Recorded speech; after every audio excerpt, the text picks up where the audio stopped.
So hello students of class 10th। अब हम लोग जो चैप्टर था golden India Asian times to 1206 AD के पार्ट नंबर 9 पे चलेंगे और नेक्स्ट टॉपिक है आप लोगों का मौर्यन एडमिनिस्ट्रेशन, पेज नंबर 10 पे।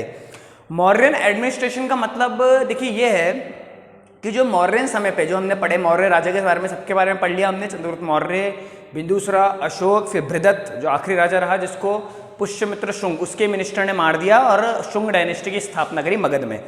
अब देखिए एडमिनिस्ट्रेशन का मतलब होता है प्रशासन। कैसे मौर्यन समय के, मौर्य एम्पायर के समय प्रशासन क्या चल रहा था मगध का। मतलब देखिए प्रशासन क्या होता है, जैसे आज के टाइम पे पुलिस होते हैं, आईएएस ऑफिसर्स होते हैं, कलेक्टर्स वगैरह या और भी जो ऑफिसर्स होते हैं उससे मिलकर प्रशासन पूरा बनता है, एक है ना, पूरा प्रशासन बन के तैयार होता है। उस टाइम भी पुलिस, जज, लॉयर्स वगैरह या आईएएस ऑफिसर्स वगैरह थे, बस इनके नाम अलग थे। आप लोग ये नोटिस करेंगे बार बार इनके वही फंक्शंस आएंगे, जैसे पुलिस भी थी, जज भी थे, सब थे, लेकिन इनके नाम अलग थे। बस वो नाम अपने हिसाब से बोले जाते थे, संस्कृत भाषा में थे और उनके अलग मीनिंग होते थे। आज हम इंग्लिश का ज़्यादा यूज़ करते हैं, police, IAS, Indian administrative services, ये सब इंग्लिश वर्ड्स हैं जो हमें अंग्रेज देखे गए। जब ब्रिटिशर्स ने भारत पर कब्जा किया तो आईएएस का पेपर उन लोगों ने स्टार्ट किया था। हम लोगों को तो पता भी नहीं था कि एक ऐसा पेपर भी हो सकता है जिससे हम इतनी इंसान की इंटेलिजेंस चेक कर सकते हैं कि क्या वो पूरे शहर को संभाल सकता है, कि किसी जो उसको डिपार्टमेंट मिले वो पूरा उसका हेड बन सकता है। तो उसमें कितना सारे टेस्ट लेने की जरूरत होती है, पहले प्री, मेंस, इंटरव्यू, बहुत सारे प्रोसेस से उसको गुजरना पड़ता है। तो ये उन्होंने ब्रिटिशर्स ही हमको दिखे है, आईएएस जो पेपर होता है उसके बारे में, कलेक्टर के लिए जो पेपर होता है उसको हमें प्रोसीजर समझा के गए। तो उससे पहले तो हम क्या करते थे, जो ऑफिसर्स होते थे उनके अलग अलग नाम होते थे, तो वही एडमिनिस्ट्रेशन में हम लोग पढ़ेंगे कौन कैसा काम करता था और उनके नाम वगैरह क्या थे। तो मौर्यन एडमिनिस्ट्रेशन में आप लोग लिखेंगे for the first time in India a centralised administrative system was set up in Mauryan period. A centralized administrative system was set up in Maurya period. Centralise system मतलब कि मैंने पहले भी आप लोगों को बताया होगा सेंट्रलाइज मतलब कि, देखिए डिसेंट्रलाइजेशन का मतलब पहले समझिए आप लोग। डिसेंट्रलाइजेशन है जैसे पावर को बांट देना, ये डिसेंट्रलाइजेशन होता है कि एक पर्सन अपनी पावर को बांट देता है, उसे डिसेंट्रलाइजेशन कहता है। जैसे फॉर एग्जांपल आज के टाइम पे डेमोक्रेसी में डिसेंट्रलाइजेशन होता है। पीएम मोदी अपनी पावर अपने ऑफिसर्स में बांट देते हैं, सीएम में बांटते हैं, स्टेट्स के सीएम उनको कलेक्टर्स में बांटता है, कलेक्टर्स अपने नीचे वाले अधिकारियों में बांट देते हैं। देखिए डिसेंट्रलाइजेशन बहुत जरूरी है ताकि हर इंसान अपने डिसीजन ले सके, है ना। डिसेंट्रलाइजेशन जरूरी होता है, पावर बांटना जरूरी होता है। मौर्यन एम्पायर में सेंट्रलाइजेशन था। सेंट्रलाइजेशन मतलब सारी पावर डिसेंट्रलाइज ना करके एक ही पर्सन के पास रख लेना, यहां यानी कि जो हेड पर्सन जो बैठा है यहां पे रूल कर रहा है वो सारी पावर अपने पास रखता है, नीचे वालों को सिर्फ ऑर्डर देता है, उनको पावर नहीं देता, ठीक है, सिर्फ उन्हें काम बोलता है करने के लिए, कोई पावर उनके हाथ में नहीं है। कुछ भी डिसीजन लेना होता है तो वो ऊपर इससे ही पूछते हैं जो सबसे शीर्ष पद पे, जो सबसे हाईएस्ट अथॉरिटी पे बैठा है। तो सेंट्रलाइजेशन मतलब सेंट्रलाइज सिस्टम मतलब कि पावर को अपने पास रोक के रखना, किसी को अपनी पावर बांटना नहीं देना, है ना, बांटना नहीं, वो सेंट्रलाइजेशन सिस्टम होता है। तो Mauryan empire centralise administrative system था, पावर को बांटा गया था, पावर को अपने पास कंसेंट्रेट कर लिया गया था, है ना, पावर को बांटा नहीं गया था, ठीक है। सेंट्रलाइज सिस्टम का मतलब ये होता है कि पावर को एक अपने ऊपर जो बैठा है वही अपने पास रख ले। तो for the first time in India centralised administrative system was set up in Maurya period. Despite the centralisation of power the monarch was not a despot. यही आप लोगों के मॉडर्न एडमिनिस्ट्रेशन में शुरुआत की 2 लाइनें हैं, है ना। Despite the centralisation of power the monarch was not a despot. देखिए सेंट्रलाइजेशन ऑफ पावर देखा जाए तो गलत बात है, सेंट्रलाइजेशन पूरी पावर करना अच्छी बात नहीं है, है ना, उससे बहुत सारी दिक्कतें आ सकती हैं। लेकिन सेंट्रलाइजेशन ऑफ पावर के बावजूद भी मोनार्क डिस्पोट नहीं था, यानी कि वो एक तरह से डिक्टेटर नहीं था, अपने आदेश लोगों पर थोपता नहीं था, लोगों की राय लेता था और एडमिनिस्ट्रेशन अच्छे से चलाता था। देखिए लोगों को चाहिए क्या कि एडमिनिस्ट्रेशन अच्छा चले, हमारा राजा अच्छा हो। अब उनको तो नहीं मतलब सेंट्रलाइजेशन कर रखा है, डिसेंट्रलाइजेशन कर रखा है, पावर को बांट रखा है, अपने पास रख रखा है, उनको कोई मतलब नहीं। उनको तो ये है कि हमारा राजा ढंग से एक कंट्री को या एक हमारे प्रोविंस को रूल करे, अच्छे से रूल करे। तो सेंट्रलाइजेशन पावर के बाद भी वहां का रूल अच्छा चल रहा था मगध का, मौर्यन पीरियड के अंडर। इसके बाद आप लिखेंगे, थर्ड लाइन पे आ जाएंगे, थर्ड लाइन के लास्ट वर्ड्स पे, the king appointed the prime minister. The king appointed the prime minister. अब देखिए ब्रैकेट में लिख रहा है, प्राइम मिनिस्टर का नाम उस टाइम होता था मुख्यमंत्री। The king appointed the prime minister, मुख्यमंत्री, एंड द हेड प्रीस्ट, पुरोहित, एंड द हेड प्रीस्ट पुरोहित। हेड प्रीस्ट मतलब कि जो मंदिर का सबसे बड़ा प्रीस्ट है, जो देखिए पहले के लोग धार्मिक में उसमें बहुत मानते थे, यज्ञ वगैरह कराते थे, घर में पूजाएं होती थी, तो उस वजह से जो मंदिर का सबसे बड़ा हेड होता था, हेड प्रीस्ट होता था, उसको क्या बोलते थे? पुरोहित बोलते थे।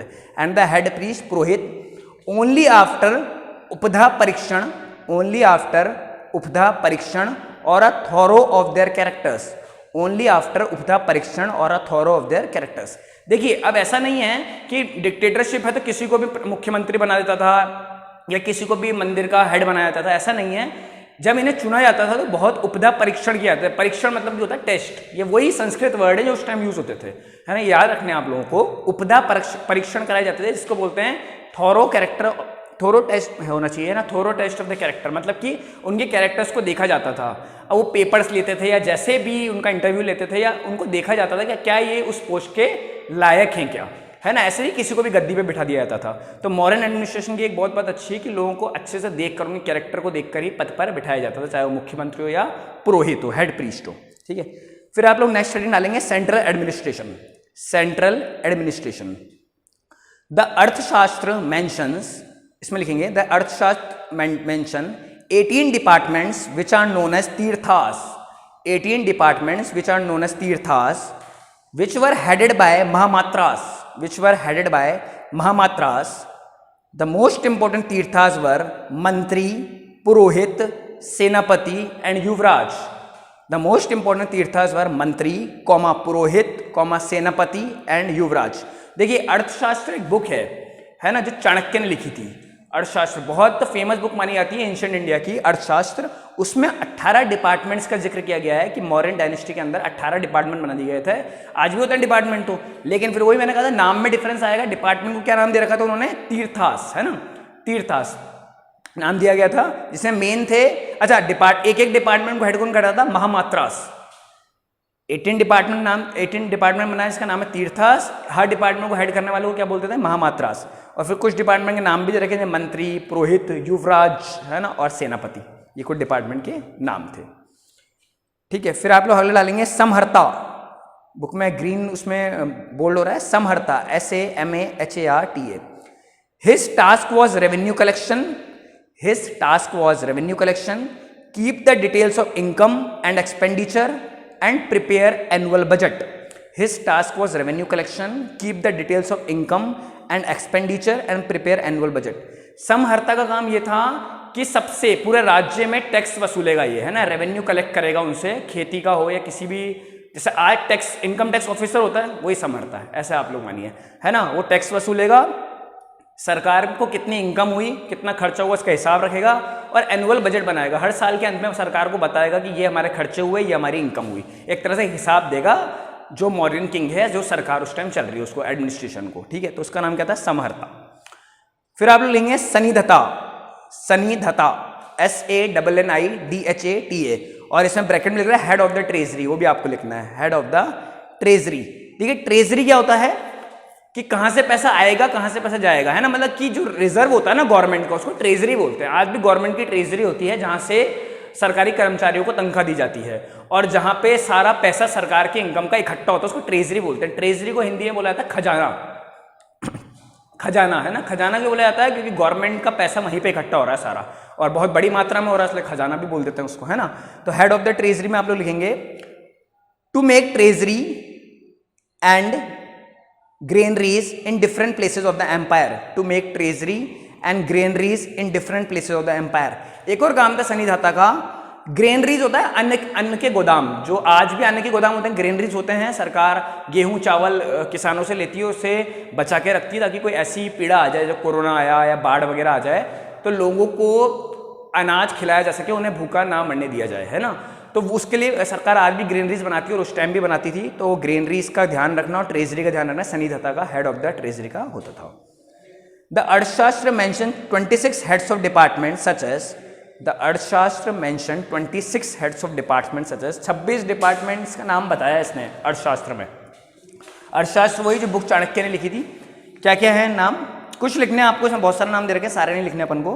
पहले लिखिए कोषाध्यक्ष, पहला है कोषाध्यक्ष, KOSHADHYA KSHA, कॉमा सीताध्यक्ष, सीता अध्यक्ष, ब्रैकेट में लिख रहा है एग्रीकल्चर। फिर लिखेंगे एक लाइन छोड़ के, मतलब एक लाइन इसमें छोड़ी हुई है ना, फिर आपको कंटिन्यू लिखना है। लक्षणाध्यक्ष LAKSHANADHYAKSHA, और ब्रैकेट में लिखेंगे इशुएंस ऑफ करेंसी, जो नोट छापने का जिसके पास अधिकार होता था उसको लक्षान अध्यक्ष बोला जाता था, ठीक है। फिर लिखेंगे atvik, head of forest department, atvik AATVIK, atvik head of forest department, ठीक है। ये कुछ डिपार्टमेंट के नाम है, देखिए नाम बदल गया, आज भी फॉरेस्ट डिपार्टमेंट होता है उसका हेड होता है, करेंसी डिपार्टमेंट होता है उसका हेड होता है, हेड तो आज भी है, बस नाम बदलते गए। अब इंग्लिश नाम हम ज़्यादा यूज़ करते हैं, प्रचलन में वो ज़्यादा आ गया, और पहले संस्कृत नेम ज़्यादा थे, ठीक है। फिर आप लोगों को लिखना है इसमें एक्सेट्रा लगा दीजिएगा आप लोग, atvik head of forest department के बाद the yuktas and upayuktas were low level officials, the yuktas and upayuktas were low level officials under the control of mahamatyas and adhyaksha, under the control of mahamatyas and adhyaksha, जो किसी डिपार्टमेंट के हेड है उनको महामात्या अध्यक्ष बोला जाता था, उनके अंडर कौन काम करता था, युक्ता और उपयुक्ता, ठीक है। युक्ता और उपयुक्ता उनके अंडर काम करते थे, वो लो लेवल थे, और हाई लेवल वाले महामात्यास और अध्यक्ष। आज भी अध्यक्ष नाम तो आपने हिंदी में सुना होगा, किसी भी डिपार्टमेंट के हेड को अध्यक्ष बोला जाता है ना, अध्यक्ष। तो ये आप लोगों का ये भी पूरा होता है सेंट्रल एडमिनिस्ट्रेशन। फिर प्रोविंशियल एडमिनिस्ट्रेशन हम लोग 10th पार्ट से करते हैं, तो आप लोग होपफुली आप लोगों ने नोट किया होगा और समझा भी होगा। Thank you.